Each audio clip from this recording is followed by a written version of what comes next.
Hello guys, welcome to SVS Shots. Here comes the review of Godzilla vs. Kong The New Empire. నచ్చిందండి, చాలా రోజుల తర్వాత movie నచ్చింది.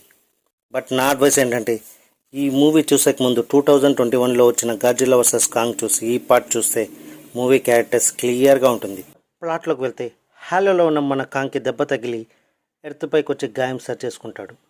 అంతలో మన చిన్నపిల్లకు తన డ్రీమ్స్లో వచ్చే పిక్చర్, ఇక మన హీరోయిన్ ల్యాబ్లో వచ్చే గ్రాఫ్ మీటర్ సేమ్ కావడంతో తన టీంతో కలిసి హాలోకి వెళ్తారు. అసలు హాలో అంటే ఏం లేదండి, that is another universe. Earth కింద ఉంటుంది అంతే. ఇక భూమి పైన ఉన్న గాడ్జిల్లా అసలు హాలోకి ఎలా వెళ్తుంది అండ్ మన కాంగ్కి ఎలా హెల్ప్ చేస్తారు, అసలు కాంగ్కి ఎవరు శత్రువులు అనేది మీరు మూవీ చూసి తెలుసుకోవాలి. ఇక ప్లస్ పాయింట్స్ గురించి మాట్లాడుకుంటే ఫైట్స్ అండి. First 10 minutes and last 20 minutes మాత్రం ఫైట్స్ మాత్రం సూపర్గా ఉన్నాయి. And VFX, background music, everything is perfect. And main screen play, పిరమిడ్స్తో గ్రావిటీని ఎలా యూజ్ చేస్తారు అండ్ ఆ కన్విక్షన్తో ఎలా యూజ్ చేస్తారు అనేది మాత్రం సూపర్ ఉంది.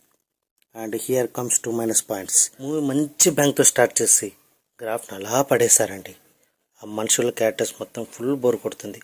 ఆ మధ్యలో వచ్చే 20 to 30 మినిట్స్ ఫుల్ నీరసంగా అనిపిస్తుంది. అండ్ గాడ్జిల్లా అని టైటిల్ పెట్టి గాడ్జిల్లాకి స్పేస్ ఇవ్వకపోవడం, మూవీ ఓవరాల్ టైం 10 సెకండ్లు ఉండడం బ్యాక్డ్రాప్గా అనిపిస్తుంది. Except that movie is good, one time worth. పిల్లలతో చూడొచ్చు అంటే ఎస్, తప్పకుండా చూడొచ్చు. No adult content. ఇంకొక మూవీ రివ్యూలో కలుసుకుందాం. అంటిల్ దెన్ టాటా, బాబాయ్, థ్యాంక్స్ ఫర్ వాచింగ్.